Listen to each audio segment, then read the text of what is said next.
Good morning. You've given us so many amazing processes and tools to better ourselves and to flow with our inner being. Which is the same statement, to be who we really are. Inner being, aligned. Yes, absolutely. Because this bettering of yourself isn't something that stays forever. It either is or it isn't in the moment, depending upon what your thoughts are. But what you're talking about is developing better and better of habits to hold yourself more consistently in that power. That's what you're talking about. It's like practicing the muscle. Yes. So why don't I want to work out? And what I mean by that is I have so much resistance to use these tools and these processes, even though I have seen the wonderful things that it has brought to my life when I am consistent and I don't have that discipline. Let us make this simpler for you, because you're not alone in that, because it's a lot to digest, and what we're really asking you to do is to take everything that you've lived and now just do it a little differently. And that's a lot to ask of anybody, because you've got patterns and habits, and you've also got law of attraction compounding those patterns and habits. So give yourself a break. But there is something that you could consider, because we have found an easier way of talking about it. We talked about it already, which is rather than working so hard to move up the emotional scale, just find yourself in satisfaction and identify it and isolate it and know what the feeling feels like, and then let that be your sort of standard of what you're reaching for. When you catch things in those early stages, then law of attraction does all the work. If you feel a little satisfaction, and just because you do, we'll demonstrate this with you here in a minute, then the law of attraction is responding to this resistance-free vibration. And when the law of attraction is responding to a resistance-free vibration, it gains momentum quickly, and then you feel the inspiration to move in the direction of it. Now, we're going to give you a statement that as you hear it and sort of let it settle in, this is the basis of where your new belief and understanding is going to come from. We're going to speak it clearly and probably loudly, if we know Esther, when she gets hold of one of these impulses from us. And we're going to repeat it until you all really hear it and understand it. Satisfaction, which is what your inner being feels all the time about you, where you're going, who you are. Satisfaction on steroids. Satisfaction comes from one place and one place only. And that is moving in the direction of who you really are. Moving in the direction of your desire. That's the only place it comes from. So what happens is you live in a world that has tried to motivate you to behavior about things that you don't feel satisfied about. Your parents want you to do what they want you to do, not what would satisfy you. Your employers want you to do what they need you to do, not necessarily what would be satisfying to you in the moment.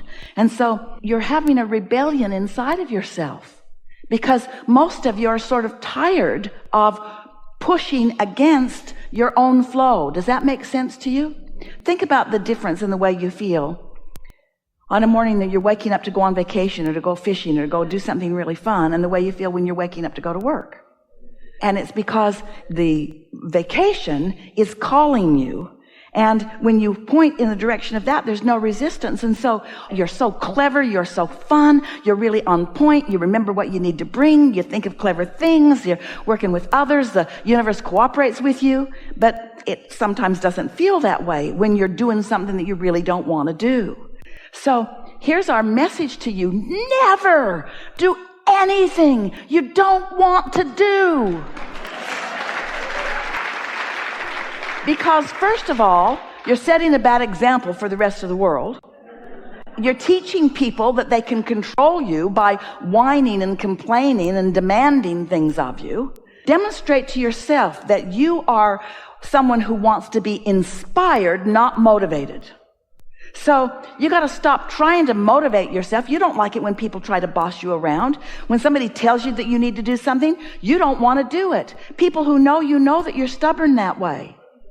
And so this is the same thing. You got to understand that about yourself. You can't demand of yourself. You can't motivate yourself. You've got to let yourself be inspired, which means you got to understand these important things.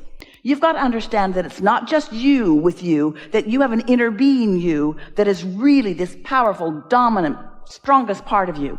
And that inner being knows everything that you've asked for and is focused upon everything that you've asked for in a way that those cooperative components are already being gathered to that. You got to understand that there is a vibrational reality. We want so much for you to accept the realness of this that we named it the vortex, wrote 2 books about it. We want you to understand that this vibrational reality, which is the furthest expansion that you have accomplished vibrationally along with your inner being. It's vivid and it's real. It's not imaginary, although we want you to seek the image of it. It is a real vibration, and it is calling you. And when you move in the direction of it, because you're not doing the opposite, because you're not doing that thing that holds you away from it, maybe because you meditated and so your mind is clear, maybe because you've been making a list of positive aspects so you're in tune with it, maybe because you're just in love with life right now. Doesn't matter what the reason is. But when you have no resistance, you will receive that inspiration that will call you forward, and you'll never again say, how can I make myself do something? As you listen to us, oh, we've got so many great ideas. We're so sure of ourselves. Esther stands here and expresses the clarity of what we have to say. And to most of you, or to most anyone who's looking at this for the first time, this just looks like somebody who really believes what they say and has some pretty good ideas, and it's just another opinion that might work, might not work. We get how there are so many voices in the world that are encouraging you in different ways to do different things. But this we know for sure. If you will accept that you are an extension of source energy, and you will accept that your source energy is aware of you and is calling you, and you will decide that you're going to meditate to allow yourself access to that. And so you do it. Maybe it takes a week or 2 or 3 before you really feel that you've allowed yourself that connection. And then an impulse occurs to you. An impulse. And by that we mean something that just feels good. For Esther, it's like, oh, I think I'll move the furniture around. And then she meets all kinds of people that day that were really meaningful to her. Or, oh, I think I'll stop over there and get gas. And then she meets something really significant. These are not blockbuster ideas usually. It's an idea about something that just feels good to you. But if it feels like a good idea, follow it. And then as it unfolds into something, as these thoughts are turning to things, you will have first-hand understanding about what alignment with source translates into your life, and you will trust your guidance. And then you will begin to say, I'm going to prime the pump by making sure that I'm satisfied as much as I can. And then I'm going to let the law of attraction and my vortex call it. And here's why. Step 1 is you're in contrast, and life tells you what you don't want and what you do want. So you've launched all these rockets and you've got this magnificent request. Source energy is all over all of that. In other words, your inner being is answering everything that you've asked for. Your inner being is all over it. When you ask, it is given. We're not kidding. Someone should write a book about that. So it's done. Step 3 is you meditate and get into the receiving mode. And step 4 is you've just done that so well that you've isolated what satisfaction feels like, and you don't have any question about it. And that's your guiding feeling. I want to feel satisfaction. And so you reach for it and you find it and you hold yourself steadily there. And then step 5 is you're so good at alignment that now you embrace the contrast that puts more in the vortex. You don't feel bad about more contrast because you know it's necessary for the expansion. So you stop second guessing yourself and you move in the direction of what feels good. And you never again try to motivate yourself to do anything. Thank you. May I ask one more question? Did you get that one? Did it make sense to you? Yes. Really? It will. When I listen to I want to put you on the spot. I wanted to settle in with you a little bit, because what we just said to you is most people can't hear us until they've really done that. And once you've done that, Esther spent a week or 2 after we began talking about satisfaction in this way, asking herself, what is that feeling of satisfaction that Abraham's talking about? So she started wanting to be aware of it. And then she'd get into her car, beautiful new Cadillac Escalade, and she'd get out onto the highway and sort of just settle into the road and the ride and just feel excellent. She'd just feel like, whew. And she thought, this is what satisfaction is. It's this feeling of adventure and calm and well-being and eagerness. I am so satisfied. I'm so satisfied. She got on an airplane one day, and she was in the first class cabin. So she slipped into her seat, and she thought, satisfied. And then she sort of settled in and buckled up, and now the plane's in the air, and she reclines her seat, and she gets her blanket and her pillow, and she's thinking, oh, I am so satisfied. I'm so satisfied. I'm so comfortable. I'm so satisfied.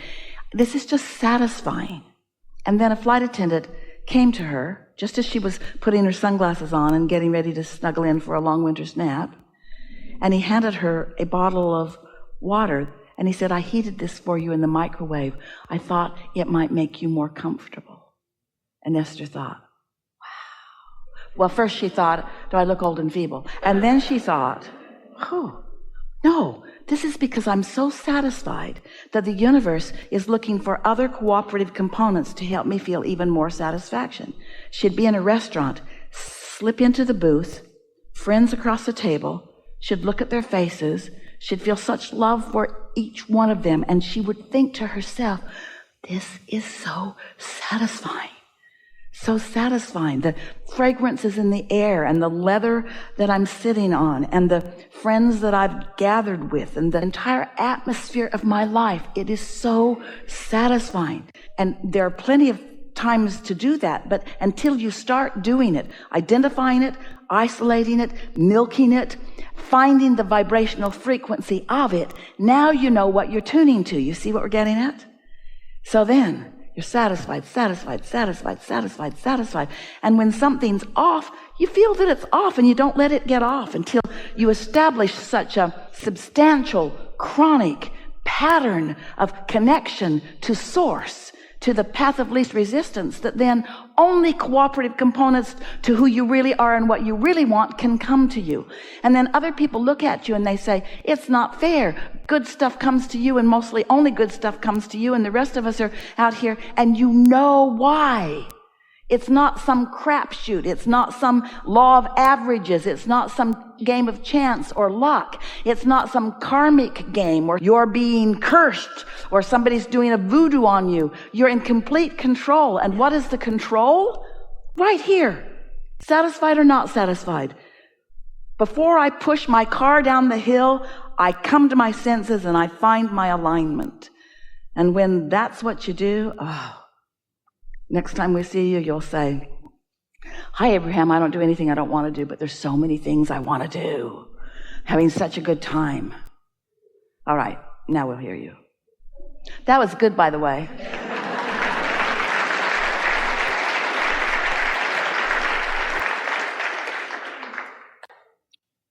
I am having such a great time. I swear I am. I want to elaborate on that with you and how that process works when you're co-creating with someone. I'm about to get married to the person that I feel like is the co-creator that I want for the rest of my life. We agree. Thank you. That's what that feeling of love is. That's you and your inner being in complete agreement on the subject at hand. Thank you. Yes, it's a great feeling. This is my third marriage. Yeah, that's good. Because that contrast built a vortex for you. Yes. And the cooperative components gathered, and you have the understanding of knowing. That's why you were thanking us. Your guidance system is letting you know that what you know is what you know. You got it right this time. You didn't get it wrong the other times. But the other times led to this.